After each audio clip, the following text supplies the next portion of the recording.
Something is happening to American education right now. And it cannot wait.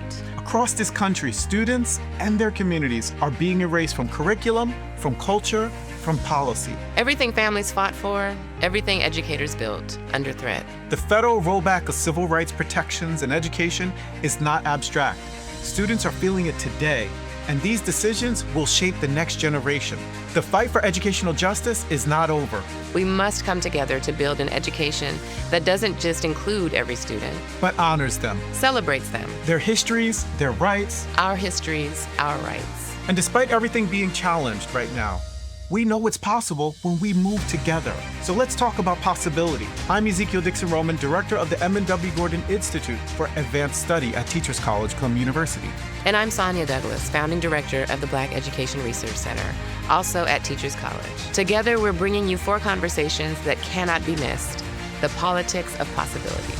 Each episode, Sonia and I sit down with leading voices from policy, research, and practice. Researchers like former U.S. NCES Commissioner Peggy Carr.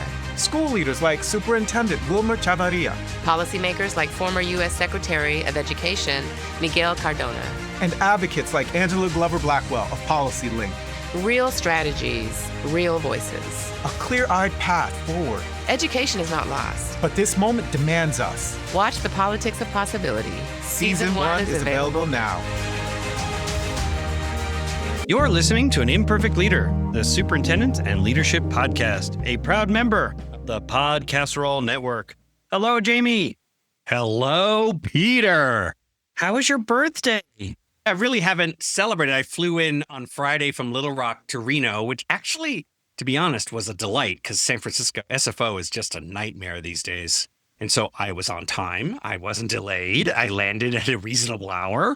And then I just drove from Reno to Tahoe and waited for my family to show up on Saturday. And then today they're grinding because we have an electrician here doing some work on the house. Okay. It's so fun. It's so fun when you get but it's your house, you know? I know. Yeah. I feel so good. You're like, they're fixing that thing. Yeah. I was thinking about the amount of time that you had to be like displaced. You handled that so well, Jamie. I would have handled it so poorly. You really, you probably I didn't feel like I handled it well. Yelling at the contractor, like, stop making promises. At the same time. It's happening right now because they promised to fix the tile in the kitchen this week while we're here in Tahoe. And he's people didn't show yesterday. Workers didn't show. I was like, why are you doing that? I don't understand it, actually. I really do. I understand it from I think they have other jobs and the manager is constantly figuring out where to send the limited guys to do other work. Estimation about when they're going to finish. Yes. And not just transparent about it, about telling us when they'll actually be done. Wouldn't it be, I really feel like if you said to me, look, we're trying to finish this job. We think we're going to be done. We're not sure. We want to start on yours on Monday. And I'm going to call you, or on Tuesday, call you Monday night and let you know where we are. And then you'd be like, at the very least. Got it. You're a small business owner. Trying to make it all work. Got it. If I'm the project manager, there must be a reason why they can't do this, but I would always, under promise and over deliver, right? Yeah. So you go, there's no way. We can't finish it in a week. It's impossible. It's 2 weeks for sure. And then we go, okay, got it. 2 weeks. We'll do our best, but I think it's 2 weeks. Okay, got it. Hey, Jamie, we finished. We finished in 10 days. It's done. It's under 2 weeks. Like, wow, that was fast. You guys totally did it so quick. You moved fast. Yeah. Really appreciate you guys hustling. Yeah, I know. Well, I feel like my facilities director, we were always able to have a ribbon cutting where we said under budget, on time and under budget. And I have to imagine he, padded the Gantt chart so that it seemed like we were going to finish later than we did. And then, and we didn't. Earlier than projected. And then I feel like he also had all these contingencies in every category that we never needed that contingency budget. And so we were under budget in the end. You nailed it. That's exactly it. Yeah. He did that very thing. And that means that also that facilities person, must be brilliant in making these estimates for Missouri, right? So in Missouri, I can tell you how much. Well, and you're talking 18 months in advance in some cases because we'd get permission from the community with a bond to then take on debt, right? Using their homes as collateral. and then starting the whole process, like and then going bidding out and knowing that these materials, what they cost now, and then probably building into 7%, 10%, 15% increase in cost for what then they'll be worth 18 months later. Anyway, that's all good stuff for the. That's a great. You know what? It is. It has nothing to do with this. It actually has everything to do with this because Jason Van Heukelum is actually helping students understand the application of the skills they're learning in school to work. And what you just did in terms of estimating a 7 to 8 to 15% increase over time in order to build a building is connecting both the mathematic and algebraic skills of the standard math courses you have to take in high school. Yes. Well, I mean, essentially, because what you're going to hear in this conversation is that he moves beyond. He's like, we got to move beyond testing. We've got to actually, like, I think it was this Elevate 2030 that you're going to hear more about is the strategic plan, but really about this deeper learning and preparing children for life beyond standardized tests. So maybe you're right. Because it's a replay. First, I watched it this time. It's the first time I've ever watched one of ours, rewatched it. I'm wearing the exact same thing I'm wearing right now. Exactly. It's your uniform. I'm so happy we're replaying this one. I think it's great. I think he's innovative and interesting. And if you're on LinkedIn right now, he's doing a ton of keynotes right now because he's really helping school districts and associations, so statewide associations, think through, so moving beyond testing, thinking through universal career exploration, that it isn't just for a segment of your student population, but rather all kids ought to get. Every student has to participate in their innovation center. And then like that the innovation center actually really is, I think his quote was, a cathedral to possibilities. Yes, exactly. Yeah. So, I mean, I was going to tell you a little bit about this week in Cartagena, but we can do that next week. In terms of some of the work that we're doing is so aligned to this in going beyond. I mean, that's what the strategic plan is all about. And this year they're going to unveil Beyond the Nest. We're eagles. That's our mascot. And so taking kids, starting in elementary, taking them outside beyond the four walls of our classrooms, beyond our campus, and doing meaningful work in other places. And so great. Super exciting. So, well, I guess can I ask one quick question about that? No. I want to ask a question. I'm interested to know, are there eagles in Colombia? Well, I haven't seen them, but because we're we're George Washington, and we're the Eagles. We're the Eagles. You are listening to An Imperfect Leader, the Superintendents and Leadership Podcast. I'm Peter Stiepelman. And I'm James Manson. And we'll see you next week. We'll talk to you next week for another replay. Bye. Podcasserole. Welcome in. Hello, Jamie. Hello, Peter. Typically I do that before you come on, and I say, hello, Jamie. And then we have like pre-banter and stuff, and they're like, all right, let's get started. And then you say, hello, Peter. Hello, and then Peter. I cut out everything else, and it's just, hello, Jamie. Hello, Peter. Hello, Peter. I know. Because last week you said, and then you kept talking about something else, so I had to cut that out. So it's just, hello, Peter. The magic behind the pulling the curtain back. Are you ready? ¿Cómo estás, Peter? Muy bien. Okay, listen. How's that? I was on a podcast today. Funny. Yeah. It'll air just a couple of days before this episode is released.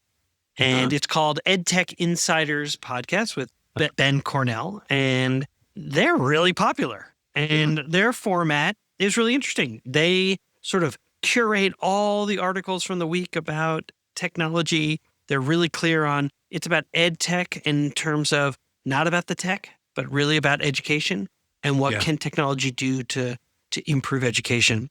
And we talked about a lot of things, a number of things, particularly around AI. I referenced a student walkout on AI. The kids wanted to be able to use AI and the school said no. And then I talked a little bit about impact speech and the ability to leverage speech language services as well as AI to capture what students are saying and practicing, and then giving a summary to the therapist. And we talked about schools in general and the pathways and preparing kids for life and my own reversal as a leader, which is what ties us to today's conversation about Jason Van Heukelum, is because I entered leadership really thinking about 4-year colleges as sort of the destination and quickly learning from my peers and my colleagues how important it is to really think about 2-year, 4-year internships, going into the workplace, joining the military, those types of pathways, and then how schools can support. And I think Jason's doing that in his district, in particular in Virginia, in looking at making sure that every child has an opportunity to participate in a career and technical education course, and that it not just be reserved for some, it is reserved for all. And that's a big part of what they do. I thought that was really kind of a nice thing that I want people to listen for as they visit with our guest today. Yeah, I do concur. That is probably one of the more innovative parts of the conversation is about this. It's mandated in their system. Everybody goes through it. Everybody goes through CTE. And I'm interested. Like, it had me asking the age old Post-it question of why didn't you ask him about how that works? Well, I guess maybe in my mind, I thought, I know how this works. And you know, but here's the thing, having been a superintendent, and maybe we're getting into it too early because I think it's important for everyone to hear the conversation. I will say there's a mindset shift that counselors need within the schools to rethink about pathways for kids. That when we say we're preparing kids for college and careers, I think sometimes they think that careers is college, like the careers that they're going to pursue are going to require a 4-year degree.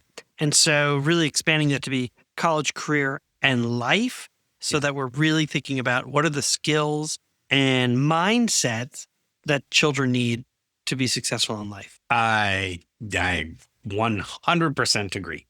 100% agree. And it leans into the thing that came to my mind. I'll say the most, the guy, I feel like I'm often the guy on this podcast that's like, let me tell you what it simply says to me. The simple version to me, because I don't know, am I overly simplistic? Maybe. No, I think you boil it down really well. I'm married to someone who summarizes so well. And I'm like, what was that Bill Murray movie where he's in Japan and he said, said something. Yeah, Lost.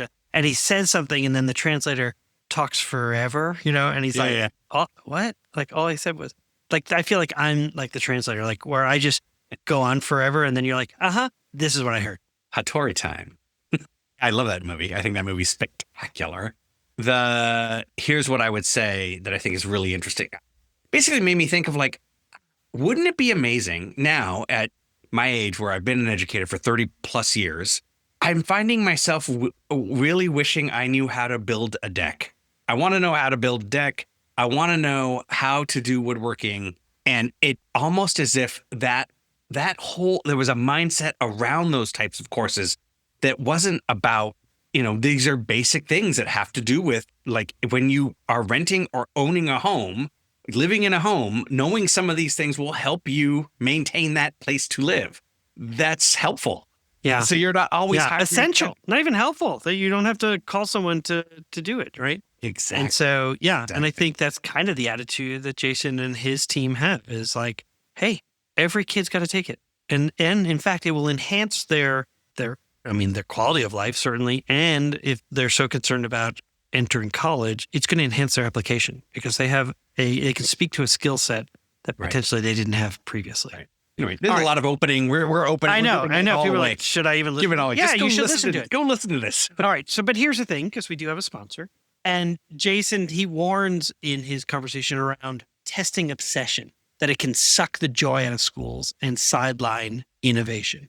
But you don't have to choose between test scores and student agency. IXL is the research-proven platform used in 96 of the top 100 U.S. school districts. So, with personalized test prep and real-time data, IXL helps schools outperform on state tests, giving the leaders the freedom. You want freedom, right? We all want freedom. I do. It gives them the freedom to focus on what matters most, and that's preparing kids for life. So, reclaim the joy of learning. Visit IXL.com/imperfect. Let's go. You're listening to An Imperfect Leader, the Superintendent and Leadership Podcast. I am Peter Stiefelman. And I'm Jamie Alanson. We will see you on the other side. Today on An Imperfect Leader, my guest is Dr. Jason Van Heukelum. the superintendent of Winchester Public Schools in Virginia. And with nearly 30 years of experience as a math teacher, a principal, and even an international school director, he brings a deep belief that great schools combine high expectations with a strong connection to community to maximize student potential. Jason, welcome to An Imperfect Leader. Thank you. Looking forward to it. Appreciate it. Yeah, I'm so happy to meet you, and I'm so happy to spend some time with you. I was going to say my friend, but I think our friend, Jason Rappoon at What Schools Could Be podcast, he told me we have to meet. If Josh says we have to meet, then we have to meet. So I'm glad that happened. And he compared you, I love this, to a modern day Tom Sawyer. And it wasn't about mischief or trickery. It was, maybe to some extent, it was about that sort of fence painting scene where Tom gets everyone excited to do what maybe has been seen as hard work. But I believe you have a similar gift, and you rally people around bold ideas. And I just out of the gate kind of want to understand how you do that. How do you get a whole community to feel the same kind of enthusiasm and ownership around the vision for Winchester Public Schools? Yeah, well, that's great. First of all, thank you for having me on. I'm really excited to be here and just share my story. As a leader, been here in Winchester now going on 10 years as superintendent. And way beyond the national average. Well, that's right. Yeah, for sure. Yeah, no doubt about it. So I've been very fortunate to have a fantastic school board, many of whom have rolled off and new folks have come on. But the community of Winchester is just a little gem in the heart of the Shenandoah Valley. And they have a long history, well before my time, of strong commitment to public education and doing what's right by student and supporting public education. So I've been very fortunate in that sense. So the Tom Sawyer analogy comes from my mother, and she has said that about me for many years, going all the way back to my childhood. And I think the key pieces of that I've carried forward in my leadership experience is casting a bold vision that is imaginative, maybe even provocative, and speaks to the heart of what people in the field really know should be done, but may seem somewhat audacious and impossible. I think many of us in the field that have been doing this work for many years have cut our teeth on No Child Left Behind, a testing regime that is consistently and constantly pointing out where we fail. Yep, coaching for compliance as opposed to authentic, absolutely. genuine peer coaching and coaching of others. Yeah. And so many of my ideas in the past and now really center around how do we awaken students and teachers to the joy and creativity that I believe is inside of them that to some extent has been squashed by a narrative around the country that public schools are not good enough, that the testing is never good enough, and that our processes aren't working and kids are getting a bad education. And I find that when I speak to the heart of humanity, many times people, it resonates with people, teachers, students, parents, community members, because at the end of the day, school's purpose, broadly defined by most people, is to prepare kids for life and to become future adults that, yes, can have a meaningful career and make a meaningful wage to support themselves and a family, but also have meaning and connection to themselves personally. And many times I find that our current context of a very heavy-handed testing regime and accountability has sucked the life out of schools. And so to what extent can we rally and recreate and reshape the narrative to something different? I like that. You talk about testing, and it makes me think of where I was superintendent. I was in Columbia, Missouri, so the University of Missouri was there. So that's my context. Mm-hmm. And I can remember when the accounting school, at the business school there, boasted that they had 100% passing rate for the accounting exam. And everyone said that is the strength of that program. And then the moment that the College of Education said that they had 100% who passed the exam to become a teacher, they said, well, it must be too easy an exam. And then similarly, when only 45 or 50% passed the bar exam, they said, what a rigorous exam. And then when 50% were considered proficient or advanced on the K-12 state testing, they said, what a failure of the public schools. It was always, I could never figure out the narrative of how it was a loose proposition. And I love the fact that you're saying we shouldn't even be talking about the tests. We ought to take tests to be able to show meaningful growth. They ought to give us an indication of how we're doing as a system. When they become high stakes, and that's the only way that we talk about the health of an institution, we've failed. And so what I have really appreciated about learning about you is some of this work that you're doing, particularly around preparing children for an ever-changing and unpredictable world. And if I could, I'd like to talk a little bit about this. I sometimes anchor it in the leadership model that I use to advise others. So there's this dimension, nested patterns. Okay. And it's the muscle of the work that we do as leaders. It speaks to how we want to be together. And in that dimension, there are two terms, creativity and curiosity. And I think it speaks to, those terms speak to innovation. And so that leads me to something that I think that is very important to you and to your community, the Emil and Grace Shahadah Innovation Center. And the Emil and Grace Shahadah Innovation Center has been called a cathedral to possibility. I love that. There are no bells. There are no rigid tracks. There's a buffet of options for kids. And it's been referred to as multiple choices. And then, of course, you have this documentary that's come out for which you are a major part of called Multiple Choices. And so I wonder, maybe we could start with the Innovation Center, because I think it really speaks to this vision that both you and your community had for kids. And then we'll talk through a little bit more about multiple choice, if you don't mind. Yeah, no, absolutely. No, we're very proud of the Innovation Center. And in simplest terms, it is a connection point to our high school. We're a one high school town, so John Hanley High School. And so essentially the origins of the Innovation Center is we had an elementary school about 500 yards from our high school, a very traditional high school that you would find in anywhere USA. And that elementary school had been moved to a new building. So it was an empty elementary school and sat empty for approximately 5 years. And all the while we were discussing as a community, what's the best way to repurpose that building? At the time, our career technical education was literally in the basement of our very traditional high school. Not a nice space for any classes, let alone carpentry and welding. No windows, not a lot of ventilation, low ceilings, et cetera. I imagine for the children who are attending those courses are also the message that they're being given in terms 100%. of... Yeah, it was literally in the basement. We definitely wanted to elevate career technical education, where our community is one of the fastest growing communities in Virginia. There's a lot of hand-wringing around the future workforce, especially in the trades, healthcare, and technology, which are three of the big driving industries in our area. And that was one of the primary motivators. And then we really started unpacking some of our data. And I love this kind of data piece, which is, and this is true for a lot of places in America, about 40 to 45% of our students would say they're pursuing a 4-year college degree after graduation, which immediately means 50 to 55% are not, right? But on top of that, what makes that statistic even more jaw-dropping is nationally, we know that only about half of students finish a 4-year degree 6 years after starting it. And so if you use that same modeling for our students, it really means that about 20% of my graduates actually finish a 4-year college degree. And if we're honest, 20% are saddled with incredible loans and no degree. Yes, that's right. Yeah. And that's a great point. It's not only are you saddled with some debt, potentially, likely, in the new economy, the economy of today, having a bachelor's degree is not the guarantee it once was, right? It does not necessarily mean you're going to make a wage worthy of a bachelor's degree. And so it really begs a lot of questions about what are we doing? And if we're honest with ourselves, high schools in America are exclusively designed to send kids to college. The Carnegie Unit, the Latinized curriculum, everyone's got to take 4 Englishes, 4 maths, 4 sciences, et cetera. There's no room for much of anything else. Maybe I'll grab an art class, a couple band classes.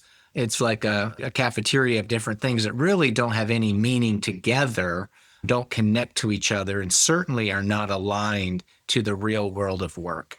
And so we looked at that data and said, what are we doing? And to the extent that we can change things within the current paradigm of what's required from the state level, we wanted to do that. And we created the Innovation Center. We remodeled the old elementary school, and we now have 3 academies up there.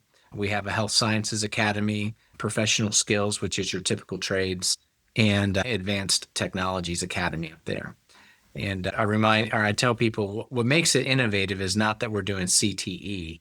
What makes it innovative is 2 things. One, we require every kid to go through the Innovation Center, which means we have put a stake in the ground and said, I don't care if you're a college-going family and you expect your kid to go to UVA, Harvard, et cetera.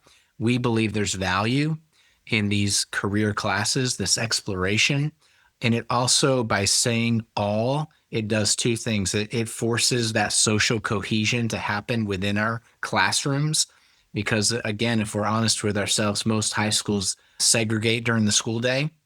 It doesn't matter how diverse you are. The AP kids go left and the work kids go right, and they don't meet until the football field. And so we have a space now where all kids are all together. And that's been a really special thing. The other thing that makes it... I wonder, can I interrupt for a second? I wonder if kids have said to their counselors, boy, my God, I got to take this class. There's no way I could have convinced my parents to allow me to do it. I'm not sure if we've had that exact conversation. I think we have. I couldn't speak to it personally. What I can tell you is when we launched, we being the leadership, were somewhat afraid of that typical college-going family, which we have a sliver of that here in Winchester. My family is that family. I expect my kid, the DNA of my child was born. I know. Yeah. I can tell you, Peter, we have had zero pushback. It's been like, it's almost like we've given them permission to have fun. Yes. Kids are loving it. The kids go home and talk about it. The parents love it. And the silver lining for that group of students is it hasn't hurt their college application. It hasn't even been neutral. It is 100% a value add to their portfolio, their resume, their application. And the colleges and universities are grabbing our kids because of their commitment to career exploration. And I can give you a million examples. I wonder now if you've now got a social studies class integrated with one of the CTE courses, or we had an example in our district of math, a geometry class and a home building class. A days kids took geometry and B days they took home building. And we thought it was only going to attract kids who had been unsuccessful in geometry. And it turned out to be a real mix of kids who now had the ability to build a tiny home that was then donated to a local agency so that a small family that had been unhoused now had a place to call home. And when we interviewed kids and asked them, what do you like about this class? We thought it was going to be about the geometry and the home building. And there was the human piece, which was, well, now someone won't be homeless next year. They won't be cold. And I was like, holy cow. Yeah. And so I'm just kind of curious. I'm sure those things are going to just be natural outcrops of not being separate, but really connecting to each other. No, absolutely. And that leads to the second pillar of innovation, which is we started with an array of academic classes up there, math, science. And after 2 years, my team really said, hey, Jason, we really think we need to go all in on English, actually. And I was like scratching my head like, English? Okay, tell me more. And they really convinced me. One, it's a spiraling curriculum. It's a curriculum that's fairly malleable, not linear, right? Math is linear. You got to cover all that curriculum, et cetera. It's fairly malleable. Literature can really be differentiated by student level and interest. And then the other thing that was happening on the academic side of the house was I had one math teacher up there. I had one science teacher. They didn't have camaraderie around content. And so by having 5 English teachers up there, they essentially serve as their own professional learning community. And so I said, yeah, let's go for it. And that's been now 3 years in, and it's 100% been a home run because now I have some passionate English teachers up there that construct their curriculum that has similar themes, regardless of whether it's 9th grade English or we go all the way to AP Lit. So we offer every single possible English class at the Innovation Center. And that is because when a child goes there, they go there because of their career class, but they have to take their English class when they're there. And then that drives some of the project-based learning that we do through English and through the career classes. But that's so marvelous. Yeah. It was counterintuitive. Like I was just like, at first I was even like, no, can't do that. Like math, like the typical math and carpentry, that goes together. But the truth is geometry, if you really look at the curriculum, there's some measuring and a little bit, but it's like 2% of what happens. I know. There's a lot of algebra. Yeah. Well, they had that. I will say we also had an algebra and entrepreneur class where they started a T-shirt company, because every club has T-shirts. And so they had to then use the principles of algebra to run their business, everything from inventory to pricing and things like that. Yeah, that seemed to fit even better. Tell me about multiple choices, the documentary. Do you mind just talking about that for a moment? Yeah, this kind of came out of nowhere. Some folks may know the What School Could Be network. Yes. And they have been trying to illuminate different models of education for many years, connected to Ted Dintersmith, who produced the film Most Likely to Succeed, which highlighted the work at High Tech High down in California. And so essentially what happened was Ted Dintersmith had just written a book called What School Could Be. He had toured every state in the union and looking for these pockets of innovation, and gets back, book is done, and a mutual friend of ours said, well, you should go check out Winchester. And the way he tells it is essentially he was done looking at schools. He was tired of going to schools. He said, I'll go to one more. And he called me and I said, well, you can come anytime you want. And we just do what we do. We didn't put on any dog and pony show. And he was impressed, and that built a relationship whereby he really wanted to amplify the work that we're doing. And so we made a movie about it. I love it. It's so exciting because truly what you're doing is you're helping your peers and policymakers, hopefully, to really kind of think through, like, let's stop like burning out on remediation. Let's turn towards innovation. If that's, as a nation, we believe in. That's what makes us exceptional. Our schools are leading the way, and they're great examples of it. I love that Ted's been doing that work. In 1910, Scott Nearing, if you're familiar with Scott Nearing, he was a sort of a disciple of Dewey, spent 2 years touring the country, and he wrote a book called The New Education. And he also was looking for innovation throughout the nation and found great examples, things that we're all doing nowadays with a re-emphasis on CTE, but looking at the more place-based in terms of what is important to our local communities, and then leaning in on that and trying to find ways to have multi-age classrooms. And it's a remarkably prescient book that ought to be looked at now as well as like as a companion to Ted's work as well. So anyway, I'm super excited for you in Winchester and can't wait for this to become one of those books, one of those documentaries that we're all talking about. Yeah, very good. How does the term an imperfect leader resonate for you? Yeah, it's very freeing, quite frankly, because I think sometimes in our business in particular, there's an expectation that we're perfect. And not just leaders, I would go all the way down to teachers. And it's a tough job, education. And it's a messy business because people are messy. Just our lives are messy. I don't care where you came from. My life is messy. Just a little old Winchester. We're one high school town with 4,300 kids, but I got 750 employees. Let's say 8,000 parents in 30,000 city. And we all intersect at different moments. And many times as leaders, and you can relate to this, Peter, a lot of times those intersections are around conflict. Students misbehave, teachers misbehave. It's like you're dealing with personnel issues, or you're dealing with student discipline, or parents are wringing their hands about how to best meet the needs of their kid, whether it's academics or social, emotionally, bullying, et cetera. And we're always in the mix to come alongside. Sure. And you mentioned the external systems too. You've got a company who wants to relocate, but they're also asking for a tax incentive. And so then the schools have to weigh in because that means a loss of property taxes that are used to support them. And so, yeah, there's so much that goes into the superintendency that freeing is a word that not anyone has said. And I've now done 160 conversations, and I find it really interesting. Freeing is an imperfect.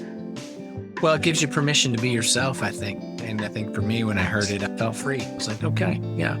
So, yeah, it's not an easy job, but we need good leaders. And I went into this business because I was looking up and didn't quite see the type of leadership that I was looking for as a teacher. Bold leadership that was done with conviction and wanted to actually make a difference versus kind of the managerial style of I just need to get through the day. So we desperately need good people. So I want to talk a minute about the Mosaic Project. It is one of our favorite organizations and has over 25 years of experience empowering students to really celebrate differences, communicate assertively, and resolve conflict peacefully at their outdoor school. I happen to have experience being part of the Mosaic Project, and so I can absolutely tell you it's an amazing organization. Their innovative SEL curriculum is now available to our Imperfect Leader audience. And so you can get a 10% discount through their new documentary film-based Mosaic Classroom Project. So just let the people know during your onboarding process to receive that 10% discount is to just mention An Imperfect Leader. Learn more about the Mosaic Project at mosaicproject.org. This is Greg Meyer, Jamie's partner at APC Leadership Collaborative. Superintendents know that school principals are the single biggest lever that any school district has for improving student joy and success. Unfortunately, there's very little professional development for the specific things that a principal has to do to improve their school. At APC Leadership Collaborative, we specialize in coaching principals to take on audacious goals, build their leadership skills, and make big improvements in their school. If that inspires you, let's connect and talk about how we can collaborate. Find APC Leadership Collaborative online at apccolab.com. When leaders think in systems, they think differently. They see the big picture, making decisions that create coherence and strengthen communication across their teams. They build adaptability, flexibility, and engagement. Every day, school leaders face complex challenges, from student engagement to staff alignment. What if your team could see those challenges as part of a bigger picture? That's what happens when you think in systems. It's how leaders turn complexity into connection and challenges into opportunities for growth. At the Waters Center for Systems Thinking, we help educators and organizations build this capacity, developing the habits and tools that turn vision into action. Think differently, think in systems. Sign up for our webinars, free resources, or a consultation by visiting our website, which you can find in the show notes. We're back for segment 2 of An Imperfect Leader called Imperfect Leadership in After Action. And my guest today is Dr. Jason Van Heukelum, Superintendent of Winchester Public Schools. And in this segment, just like each week, we ask our guests to talk about a decision that they made, and then we discuss it. All right, Jason, what happened? Well, COVID happened. Oh, it did for you? Yeah. Okay. No, and I'm going to take a little different take on it than Sure. what most people might expect. In 2020, we had just started our new strategic plan called Empower 2025. And it was Winchester's first attempt to really go past knowledge as the primary goal of education.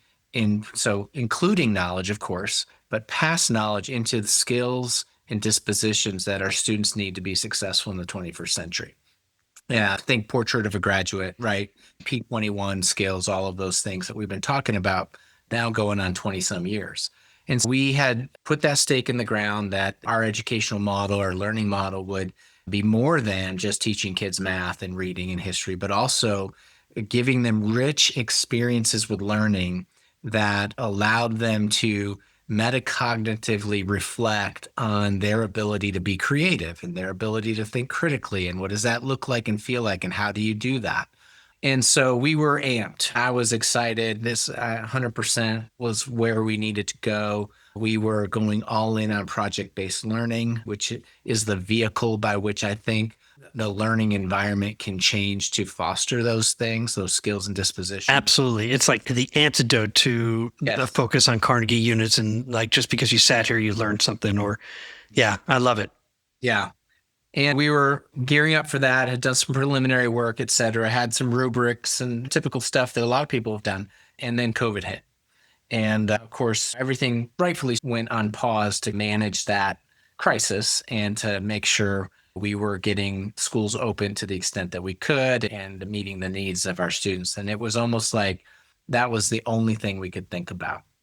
And 2021, 2022, COVID starts to fade a little bit. And then bam, we have this NAEP crisis in Virginia where, oh my gosh, test scores are down. Our kids have lost all of this ground because of school closures, et cetera. And a state and maybe even a national panic, right? That, oh my gosh, we got to double down on reading and math. And test scores became uber important around our state anyways. And in that moment, I doubled down on that too. And there was a lot of political pressure to do that. And if I'm being really reflective and honest with myself, I wish that I had held on to tightly both, right? It's a both and situation. But instead, I gave myself and my organization, all of our leaders, permission to say, let's table the skills and dispositions work. We got to focus on this right now, because if we don't, we're going to look terrible. And we can't look terrible when it comes to test scores. And so for 23, 24, and 25, we did very little to talk about skills and dispositions, apart from this little glimmer of the Innovation Center that was launched in 2022. And so there it was happening. But kindergarten through 12th grade at scale, all kids every day, 7 hours a day, was not happening. And I regret that. I'll be honest with you, because I'm getting too old for this. And it's like at the end of the day, when I see the kids coming out of our innovation center, they have agency, they have a vision for their life, they are proud of the work that they do, they have real jobs. And if you watch multiple choice, you're going to see a bunch of my kids that walk right into the workforce. And those that go on to college are better prepared than their peers who did not have that experience. And it had nothing to do with standardized testing. Right. And so I feel like I let myself and others down by not being ardent in that belief and conviction around the skills and dispositions and deeper learning. I'm throwing out some educational buzzwords. No, but I love the fact you're talking about deeper learning. That is where we're all trying to get to, is deeper leading, deeper learning. Project-based learning and place-based learning is a key component of those in terms of meaningful learning. And so I find this so interesting. Our first part of our conversation, all about multiple choice, all about innovation. And what I hear you saying is, yes, I believe in that. And I had what might be considered parallel play in terms of two systems that were working next to each other. And as I think back to decisions we made and the pressures we felt, which are real for so many of us in education right now, it is a real pressure. Policymakers, and we're saying, okay, I want to do right by children. And what I hear you saying is potentially what got overlooked was I allowed myself and our team to allow for this innovation track to go while not allowing there to be an on-ramp to innovation from the other track of focusing on test scores and things like that. Is that kind of?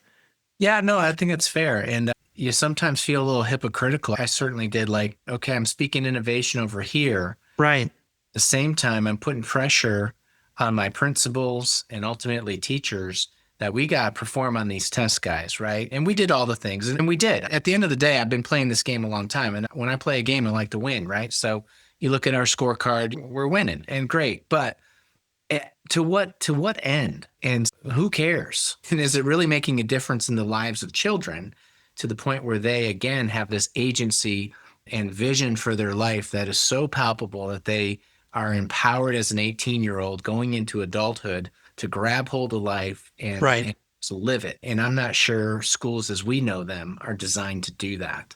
And certainly I'm convinced increasingly that the testing obsession is not giving us the ability to do that. And it's actually distracting, sucking joy, becoming a myopic obsession that is not worth the time that we give it. Your work in the Innovation Center is still relatively new. And if we give ourselves permission to recognize that real change, enduring change, is step by step, I guess the question, or maybe it's about giving yourself permission to forgive yourself for decisions of the past because you have this greater goal in mind for kids. So really the question is, so what's next in terms of how do you begin integrating for kids as you learn? It's an important lesson, although maybe it's just learning from an experience to then say, okay, we know I watched this documentary and I'm seeing kids who exit each day with agency and they have real jobs and they have real idea of where their future is going. How do I then provide that for my kindergartners as well? Yeah, certainly. So a couple of things I would say. Yeah. Yesterday, I posted on LinkedIn. So Monday night, I had a board meeting and our board adopted our new strategic plan, 2030. So 2025 is over. We're now going into 2030, 5-year plan. It's called Elevate 2030. And I'm so proud because we reflected and we doubled down, man. We doubled down and said, we're not going to abandon that vision that we had. And while, yes, we didn't actualize it to the extent that we were hopeful for back in 2020, we're not going to abandon it. So literally, we're taking the rubrics off the shelf around skills and disposition, dusting them off. We're doubling down on project-based learning. I posted on LinkedIn and love for people to look at it. It's a beautiful plan that screams student agency. And it's something that will guide our work going forward. And quite frankly, I believe that my team and our school board is more committed than ever to making that a reality for kindergarten through 12th grade, every experience in the school division, not just the Innovation Center.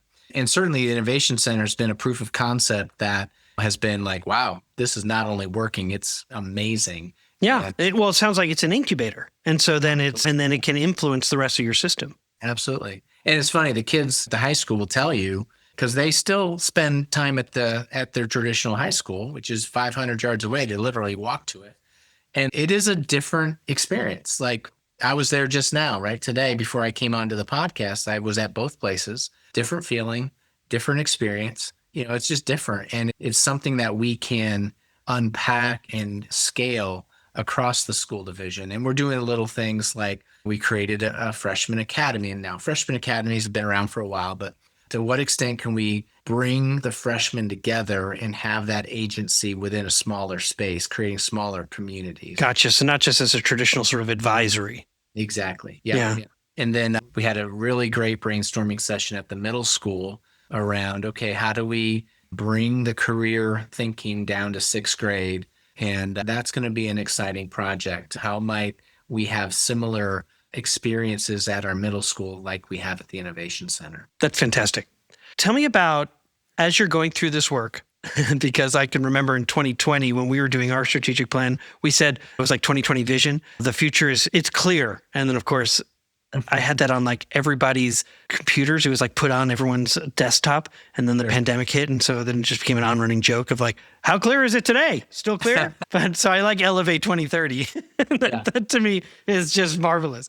As you've been doing this work, because while we started in the earlier part about your brother's coining this Tom Sawyer, I actually think Tom Sawyer does a lot of things that are in his self-interest. And what I see you doing is really for the community's interest and rallying people. So it is elevating Tom Sawyer as well. And tell me about relationships. What did you learn about relationships, or what new relationships formed as you were asking a community that seemed like it's always been interested in doing even better for its kids? So what a great district to be able to be a leader.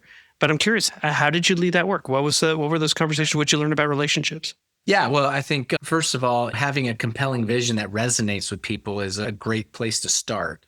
And like I said earlier, one of the beautiful things about career technical education, it is a galvanizing topic I found in any conversation. Any adult in America is going to say, yes, I wish I had that. I wish I had more of that. Yes, that's what I want for my kid or my grandkid. It's 100% bipartisan. There's very little politics involved. And that was very helpful. The initial conversations with our business and industry, what I found was everyone gets to that point of, yes, we all love CTE, but when you get to the place of, okay, how are you going to partner with us? There's a fear factor on the part of industry, businesses and when I talk about partnering, like we wanted our kids to be out in the workforce. That's a key cornerstone of the Innovation Center. They're not just at school. They are literally on internships, work-based learning, job sharing all the time.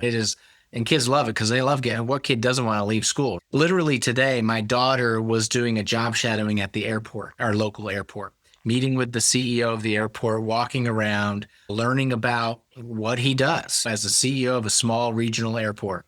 And that happens all the time. And so the initial fear factor from businesses was like, well, I love everything, but 16-year-olds, like, oh, that's a little scary. And because of relationship and trust, we took baby steps with that. And I'll tell you, right now, it's gangbusters because the businesses love our kids. They've discovered how smart they are and how committed they are to being a great ambassador for your school district, themselves, their families, and they're really interested in learning.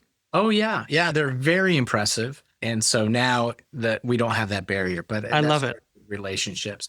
I visited a school district north of Kansas City. They have a CAPS program. So the kids go half the day to their high school, traditional high school, and then the other half the day they have internships within industry. And in this case, they build deer blinds and these like little trailers on work sites. And when we asked the chairman or the CEO, what do you like about having the kids here? And he said, well, that one over there saved me, I can't remember how many hundreds of thousands of dollars. He said, he figured out there was a better way for us to paint these things. And the kid's was beaming. He said, that kid saved me a ton of money. Yeah. And he'll have a job when he leaves if he wants one. Yeah, it's great. Yeah. I'll tell you a flip of that, though. Yes. On the relationship side. So it was interesting to navigate the relationships internally because even the name Innovation Center sounds really cool, right? And so we've had to navigate teachers in particular who are not a part of the Innovation Center and their value and like navigating their feelings of they're getting all this attention over here. What about us? And so that was, again, back to relationships. You got to be careful of elevating one over the other and making. That's really an important revelation, particularly with the documentary coming out, and it will be popular. Absolutely. Yeah, it really will be. You have had to be very sensitive to that and not minimize the work that's being done every day at John Hanley High School. And there's great work. I was just there and watching an English teacher and a history teacher doing this awesome, amazing, collaborative deep dive research project that's full of student agency. Yeah, that on the relationship side as a leader, you got to be careful what you amplify. I think that's super important to understand the perspectives that people bring. There's a systems thinking card that I use about perspective. And one is there's a dog in the window and there's a child who's like, that dog I really want that dog. I'm going to love it. And the parent's looking at the dog going, that's an expensive dog, right? We all bring perspective to the things that we see. And so people are going to see Winchester as it becomes even more well-known, not just regionally, but nationally. And so how do you manage that sort of interest and perspective that people are going to bring to your district? That's interesting. I guess my last question would be for you. You're 10 years now in Winchester. What advice would you give to an aspiring leader? Well, I always remind people, like, one of my principles is I always way running towards something, not away from something. So what's your motivation is my first question. If your motivation is because you don't like what you're currently doing, that's the wrong motivation, right? I know for me, I had a fire in the belly to make changes. And so I ran towards leadership because I was dissatisfied with the status quo. And other people in my life had told me, hey, you're already a leader currently as a teacher. We need you to continue that journey. And I certainly had great mentors along the way that elevated myself and pushed me. And that's the other thing I would say, listen to the people around you. If you don't have a mentor, you need one. And informal, if anything. But most leaders have had what I call sponsors along the way. And I think of my principal who hired me, and she was my champion. And she, to this day, I consider her to be one of the best leaders I've ever worked for. And so if you don't have that, you need that, and listen to them as they push you down the road. Man, I got a lot of advice. Just one piece of advice. Just one. Yeah. That is excellent advice. Truly, it really is. It can be a lonely job. That sometimes is an excuse for us as superintendents. It doesn't have to be, particularly if we can find those around us who can support us, be honest with us, and allow us to lead and allow us to make mistakes, and then also to allow us to reflect and do better.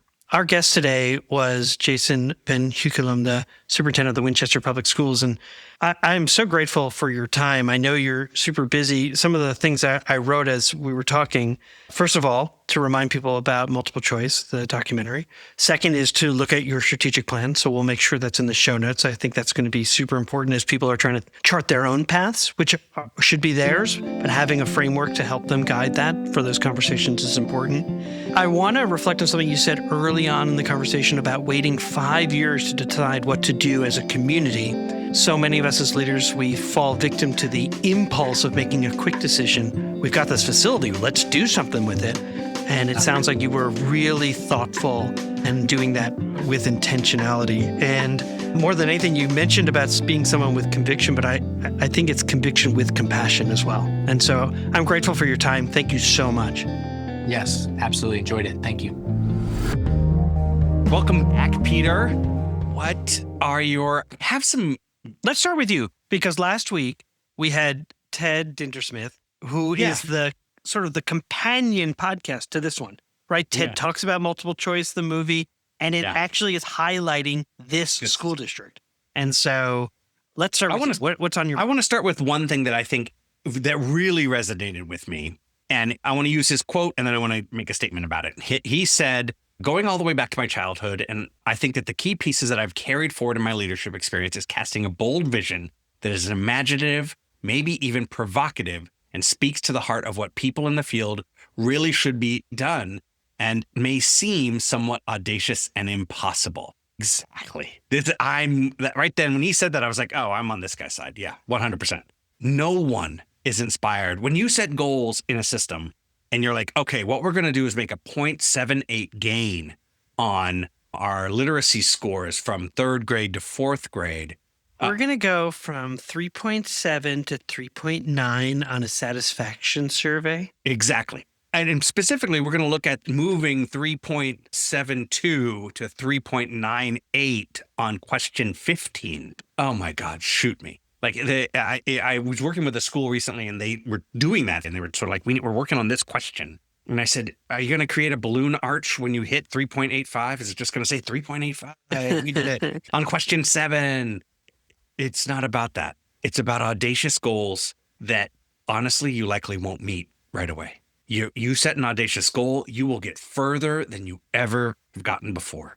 You may not meet it, which is one of the things I think is so hard about education and educators is that when people give us goals, we think the only choice is to meet it. That's it. It's the only choice. And I'm like, actually, I don't think that's the choice at all. I think the choice is grow as far as you can. Yeah. Well, which is why I find somewhat alarming that some states are now rethinking how they evaluate school districts. You may or may not remember or even know that the way that your assessments work is that typically you get credit for status, meaning how did everyone perform? And then you get credit for the kind of progress that kids make. Yeah. And that makes a ton of sense because not all schools are equal and some kids are going to arrive already meeting that benchmark and others are going to make tremendous growth and still fall a little bit short. Yeah. There are some states that are now considering whether to remove the growth piece, the credit for growth, and only give credit for status, for what the score was. And I thought, oh my God, this flies so in the face of what I believe and with the person I just spoke to in terms of Jason's values and goals. And so, he said something along the lines of many of my ideas center around how do we awaken students and teachers to the joy and creativity that I believe is inside of them.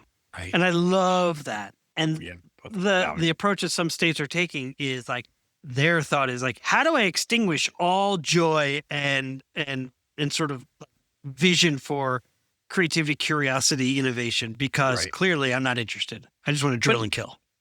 I don't think the intent is not to eliminate joy, but it is not a goal. And so I think they would argue, well, if it's gone, it's gone. We all agree we want kids, like their sort of objective truth is we all want kids to succeed. And now the subjective truth is how do we get there? And what does success even mean? Right. And so the carry on that quote about, awakening the joy and creativity, he says, to some extent, that's been squashed by the narrative around the country that public schools are not good enough. Right. So like this whole idea of just over testing and testing and testing is this belief that, well, then I can somehow quantify something, which is that the kids know how to do well on this test. Not that they're going to be creative souls. So I have a question that might be controversial here, but in the spirit of audaciousness, to what degree is standardized testing important or specifically for property value? That the better the large test score number, the higher the property value in that particular neighborhood, the perception of quality is held there. It's to the point where real estate listings will put the school's name and scores on the listing. So 3-bedroom, 2-bath, and it gets a 9 out of 10, and the 9 is for state testing, the percentage of kids who, right. Correct. Yeah. So that's interesting. I mean, I think to some extent, because I'm not against testing. I'm really not against assessing. No. Because I hope people don't hear me as against testing. I didn't, because last week we talked specifically about formative assessment and the value that they give in terms of knowing what a child has mastered and where they need additional support. That's what it should be about. To the point you just made, they're often used to judge and to create a character assessment about the school and the people who are attending that school. Right. So, and yes, it goes back to wealth, I think. It goes back to, absolutely. So, yeah. Can I say one more thing about this, about the concept of the testing? Even the word itself, when you go out to test something, you're trying it out. You're figuring out where the flaws are in your test. Tests are extremely helpful tools, very helpful tools. When the test isn't about understanding what kids don't know, but rather measuring what they know. Oh, and how can I far do my away- best, Jamie? Can I do my best, Jamie? I'm Yeah. just going to summarize it for you. Ready? Yeah. Because you said testing is about understanding what you don't know, right? Yes, And instead, testing is being used to judge. that's it. It's it. Yeah. Well, you said something in it, and again, this is a different pathway in terms of our conversation. But you said being mindful of the words that we use, so testing, and what do we mean by it, and what is its use. Now, how about we always called it CTE centers or career centers, and Jason was like, "Oh no, innovation center." Yeah. Like we name it an innovation center. This is where a buffet of options for kids exists. Where I think they said something like, we've put a stake in the ground and said, I don't care if you're a college-going family. We believe there's value in these career classes, this exploration. It's no longer that the kids go left and the work kids go right. No, we have a space where all kids come together. And so it's an innovation center. And I'm like, I'm a fool because we called it Career Center North, Career Center South, Career Center Central. And they were the most innovative places. I'm telling you, I don't believe that there's any career center, innovation center in Missouri that was better than Columbia, Missouri's. It was unbelievable what they offered. And yet we were always fighting the community to better understand what we had there. I mean, yes, traditional, like you'd say like, oh, auto mechanics, sure. Engineering, yep. Architecture, you bet. Broadcast television, Photonics, like laser program, right? Great. Robotics. We had, marketing, welding, labs. The kids then would move from that lab. They'd go then to work at the university labs. It was unbelievable what kids were doing. Right. It's amazing. I love that. I think the two innovations that he names is the all, right, which we mentioned at the top of the game here, at the top of the podcast, that every kid doing that is amazing. And that's where I was like, oh, I want to see how this works. Like, how many do you take? Can you take, what are you keeping and not keeping? How does your schedule work? To his point, I basically asked, in creating this innovation center, the innovation to me is the creation of the center and the mandate that everybody do this thing, that we're all doing this thing. Thus, putting a interruption into the historical structure of schooling, of high school. We keep replicating the same thing over and over. He said, God, let me see if I can find it. He says, here, it doesn't, all right. If we're honest with ourselves, high schools in America are exclusively designed to send kids to college. The Carnegie unit, the Latinized curriculum, everybody's going to take 4 English classes, 4 math classes, 4 sciences, etc. Why the hell are we still doing this? What is going on? Why is this still a thing? And then every superintendent stands at graduation and says, you have fulfilled all the the responsibilities, which is credits earned based on the number. Yeah. It is. Why are we doing it that way? It's really some of it's inertia, sure, but some of it is like actually the judging of people who have taken the quote right courses to get themselves to some right university, some perfect university is still considered better. Yeah. If I were to ask myself, so why do they still do it? It's a way to at least standardize that child in city A and child in town B have at least that there's some sort of this is what a high school, it's our shared image of what a high school graduate means. And I think that there are examples around the country where they're reevaluating how they measure the profile of a graduate and saying it isn't about taking math 1, 2, 3, 4, but rather what are the skills and that a child needs to graduate, and can that be achieved in this English class and that math class and this social studies class? It's exceedingly hard, particularly if you're going to have a standardized, like a central government within the state that authorizes and says your children are ready for that next step, because they have to end up, not they have to, because many of them end up in a 2-year or 4-year school with an expectation that they've at least taken these courses. So you're really talking about like an overhaul of the entire system, which is so overwhelming And that's what keeps us in the same path. You don't like it. I just don't think it's a compelling argument. I'm just telling you what it is. I know. So how would you change it? Look at all the data. Okay, let's just for the sake of having an example. This is not, I don't have a singular proposal. What I do have, because I it have is so examples. overwhelming. Like 350 million have people in examples 50 states. Like, come on. Exactly. There's no, I believe in and public ed. we're a decentralized government, right? So Yes. we're not a central where they could make a decision, in Germany or Singapore, they say, this is what we're doing. And then everybody does it. Right. I believe in the standardization of an education that is public and open to everyone. So that is so there we're in agreement. What I also see that's possibly different that I think Jason is creating here. Think of all of the folks who go back to get a certification, older folks, adults that go back to get a certification, a degree of some sort, some way of doing the next thing that they want to do in their career.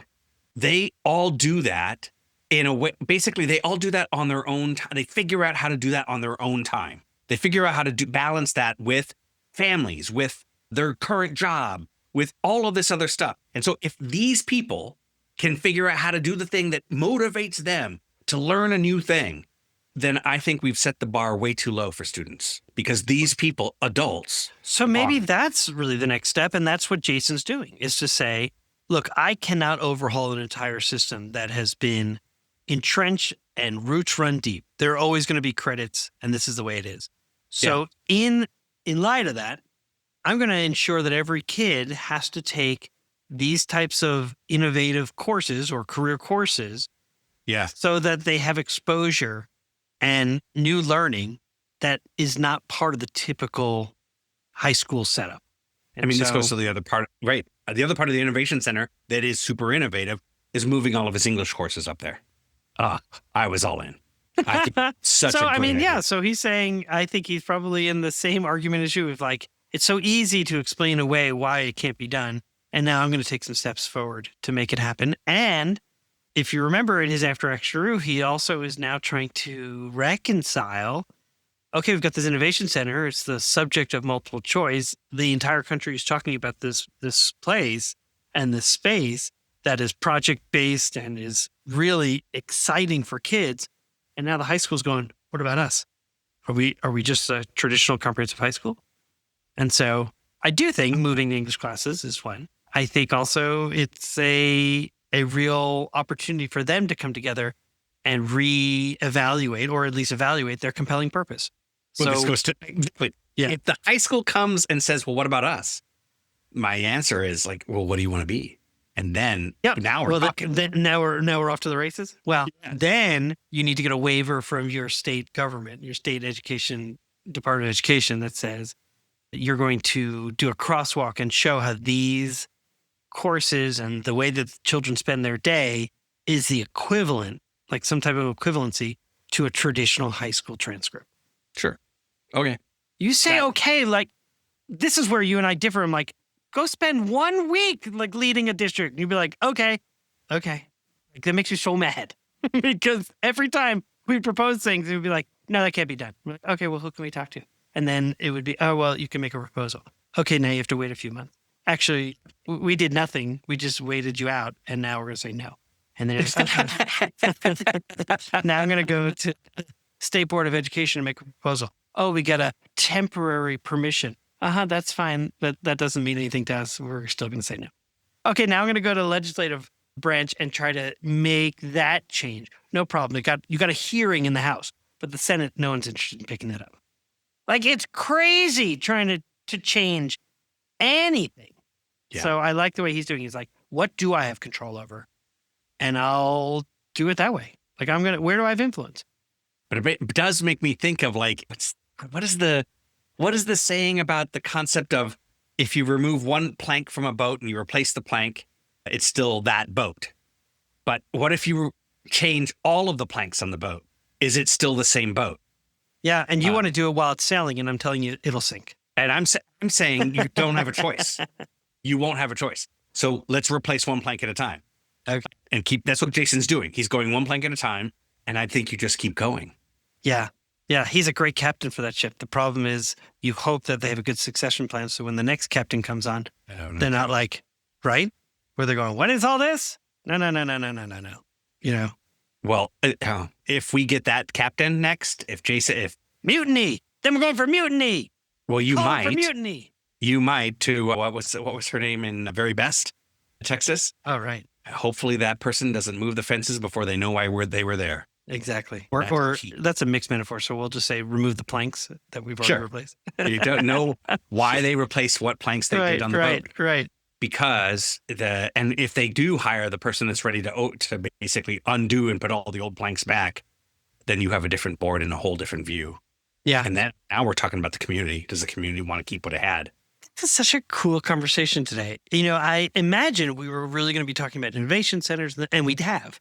Really, you're talking about like wholesale change and the opportunities to do it. And it's why I was pitching to Ted last week. Like, I'm ready to send teachers. Let's get teachers out and about seeing the innovation that's in our system, because there's so much of the same that we have a hard time as an educator. I have a hard time even picturing something different. Well, I'm glad you brought that up, because I did hear from two people who heard the podcast last week and said, what you're advocating for are externships. Like, we're doing that now. We are sending our people, and I think they're referring to sending people into the workforce to see how highly technical that work is and how much analysis and critical thinking is required to do those jobs well. And they want teachers to understand and see that and interact with those who are working in those spaces so they can bring it back to their classrooms with a better understanding. And so I would say, yes, that, and why not also just send them to other schools who are doing these innovative things so they can bring those great learning back to their classrooms as well. They're both great ideas. Basically, instead of having the former, tech guy who was running tech programs come and teach in high school. Yeah. Let's send the teacher to the tech firm, learn a little bit about the tech firm so that when they come back, they're ready to teach. It'd be even cooler is, they do that externship where they're visiting the site and doing that kind of stuff. And then why not during the summers, if they have some time, because typically teachers look for work over the summers because we don't pay them enough. What if they could have jobs in those companies just for the summer? In fact, I'll say, can I be more clear about that? Not that we definitely don't pay them enough, but we also don't pay them during the summer. Yeah. That's why people get summers off. It's because it's not summers off, right? So careful not to say summers off. No off. There's no off. Oh, they're either doing their just degree not work, paid. they're like continuing their work, they're planning, yeah. So anyway, this has been great. So look, I'm excited for his Elevate 2030 because they're launching their new show. That's right. As opposed to it's very clear. Yeah, I know. 2020, the future is clear. No, it wasn't. There was a pandemic and we all ran for the hills. We'll end on that as it relates to giving you props. This is why you created this podcast. When you share those stories, my heart grows for you. Oh, thanks. Because it's wonderful. It's just so funny, hilarious, like, right thing. Crap. And I have it on every screen. Every screen. It didn't matter where I walked. People were like, hey. And then people would like turn on their screen just so I could see it. Hey, oh my God. The joke must have gotten so tiring. No, I laughed every time because it was so ridiculous. 2020, the future is clear, because I would like meet with the tech team and say, okay, we'll have glasses. We're going to have the road ahead. It's going to be 2020. The future is clear. Oh, well. Anyway, you've been listening. But the glasses are there because, is it clear if you have glasses? Because I can. No, I know, but I was thinking my own thing. Sometimes we need a prescription to kind of see better because sometimes it's not so clear. It's so funny. Yes, you've been listening to An Imperfect Leader, the Superintendents in Leadership podcast. I'm Jamie Mansan. I'm Peter Stiepelman. Thank you for being here today. Really enjoyed it, Peter. See you next week. See you next week. Music for An Imperfect Leader was written and arranged by Ian Varley. Sam Falbo created our artwork, a wood print inspired Daruma doll butterfly. Remember, imperfect leadership is not a scarlet letter. It's a badge of honor. It recognizes that serving as a lead learner is about being a vulnerable leader, an empathetic leader, a compassionate leader. We are proud to be imperfect leaders, so join us next time for another episode of An Imperfect Leader, the Superintendent and Leadership Podcast.